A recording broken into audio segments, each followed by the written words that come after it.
गांव में तो सब जगह अकाल की परिस्थिति हो गई है। लगता नहीं कि अब इस गांव में ज्यादा दिन रुकना उचित होगा। काम के लिए बाहर गांव तो जाना ही पड़ेगा। भूषण काम की तलाश में दूसरे गांव की ओर निकल पड़ता है।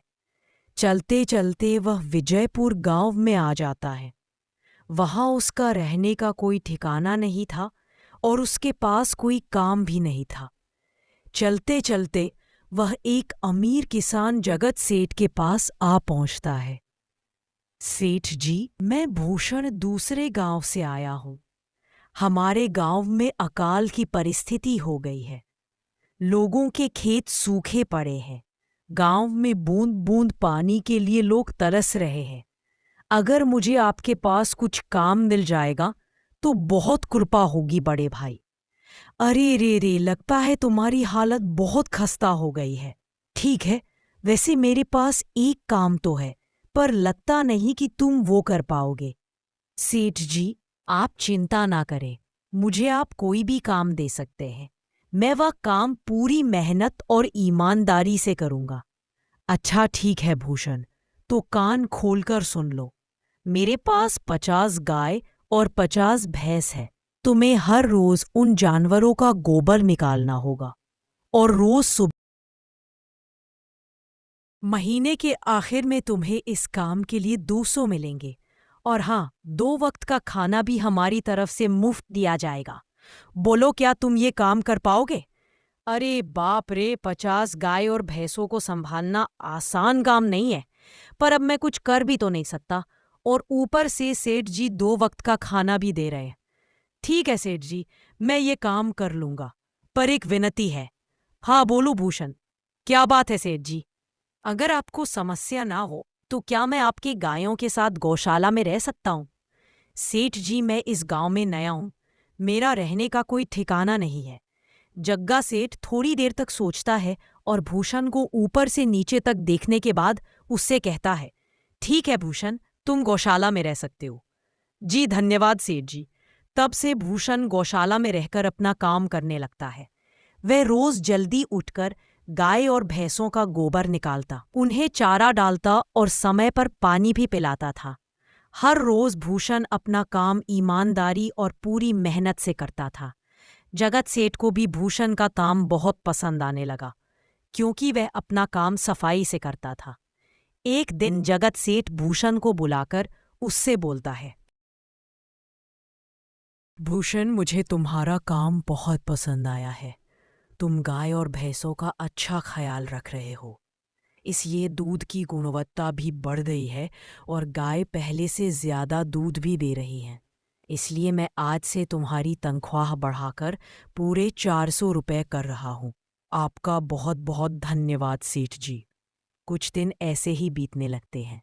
भूषण जगत सेठ के पास बहुत मेहनत और ईमानदारी से काम करता है। धीरे धीरे भूषण के पास अच्छा खासा रुपया जमा हो जाता है, जिससे वह अपने लिए छोटा सा रहने लायक एक कुठिया बनवा लेता है। उस गौशाला में सोकर तो नाक से गोबर की गंध अभी भी नहीं जा रही। अब आखिरकार मुझे अपने घर में चैन से सोने को तो मिलेगा।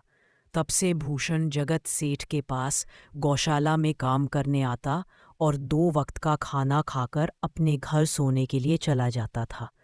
कई साल ऐसे ही बीत जाते हैं। भूषण की मेहनत के कारण उसके पास अच्छा खासा रुपया जमा हो जाता है।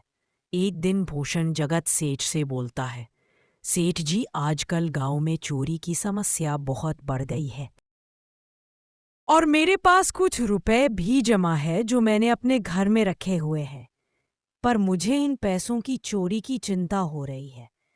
आपको तो पता है कि मैं दिन भर आपके पास ही काम करता हूँ और सिर्फ रात में ही घर सोने जाता हूँ।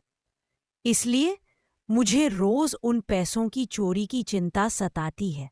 हाँ भूषण, तुम बात तो बिल्कुल सही कह रहे हो।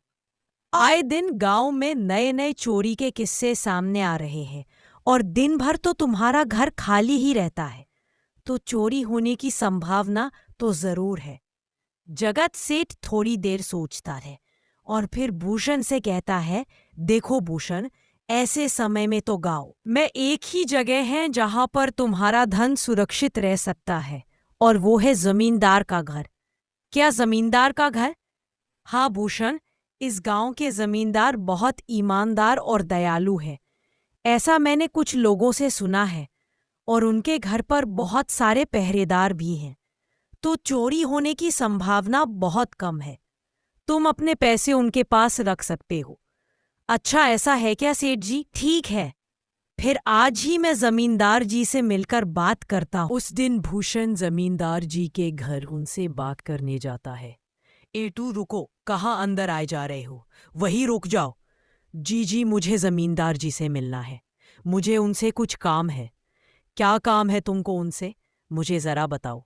जी, मुझे कुछ पैसे रखवाने थे उनके पास, यही काम के लिए आया था मैं। अच्छा ठीक है, तुम अंदर जा सकते हो। नमस्ते जमींदार जी, मैं भूषण जगत सेठ के यहाँ काम करता हूँ। कुछ साल पहले ही मैं दूसरे गांव से यहाँ आया हूँ। अच्छा भूषण, बोलो, तुम्हारा क्या काम है मेरे पास? जमींदार जी, मैं सालों से जगत सेठ के पास काम कर रहा हूँ और मैंने कुछ रुपए भी जमा कर लिए हैं। पर बात यह है कि गांव में चोरी की समस्या बहुत बढ़ गई है, तो मुझे अपने रुपए घर में रखने से डर लग रहा है। अच्छा, कितने रुपए जमा किए हैं तुमने? जमींदार जी, यही कोई 5 से 1000 रुपए होंगे मेरे पास। वाह, ये तो बड़ी रकम है। मैंने आपकी ईमानदारी के बारे में लोगों से बहुत सुना है।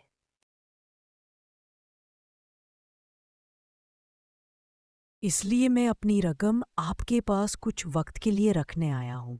हाँ भूषण, तुमने बिल्कुल सही सुना है। तुम्हारी रकम मेरे पास पूरी तरह से सुरक्षित रहेगी। तुम अब चिंता ही छोड़ दो, मैं सब देख लूंगा। भूषण अपने पैसों की थैली जमींदार को दे देता है। ये पूरे 5800 रुपये है। आप गिन कर देख लीजिए, गिनने की क्या जरूरत है। तुम तो जगत सेठ के आदमी हो, मुझे तुम पर पूरा विश्वास है। जमींदार जी, आपका बहुत बहुत धन्यवाद। अब मुझे चोरों का कोई डर नहीं है, क्योंकि मेरे पैसे सुरक्षित हाथों में हैं। अरे भूषण, कोई बात नहीं, धन्यवाद तो मुझे बोलना चाहिए, जो तुम मेरे पास आए अपने रुपए रखने के लिए। भूषण अपने पैसे जमींदार को देकर अपने घर चला जाता है। हाँ भूषण, तुम्हारे पैसे मेरे हाथों में ही अच्छे लगते हैं। ऐसे ही भूषण ईमानदारी और मेहनत से जगत सेठ के यहाँ काम कर रहा था। देखते ही देखते 2 साल ऐसे ही बीत जाते हैं। एक दिन भूषण सोचता है, अब बहुत साल हो गए जगत सेठ के यहाँ काम करते हुए। वैसे सेठ जी तो बहुत अच्छे इंसान है, पर सोच रहा हूँ कि खुद की जमीन लेकर उस पर मेहनत करो, तभी मैं बड़ा आदमी बन सकता हूँ, अब जो मेरे पास थोड़े कुछ पैसे हैं। और जो जमींदार के पास कुछ पैसे संभालने के लिए दिए हैं, वह जमा करके थोड़ी जमीन खरीद लूंगा। आज ही जमींदार से मिलने जाता हूँ और अपने रुपए मांगता हूँ। यह सोचकर भूषण जमींदार जी के घर चला जाता है। जमींदार जी, मैं अपने रुपए वापस लेने आया हूँ। आपके पास मैंने 5800 दिए थे संभालने के लिए।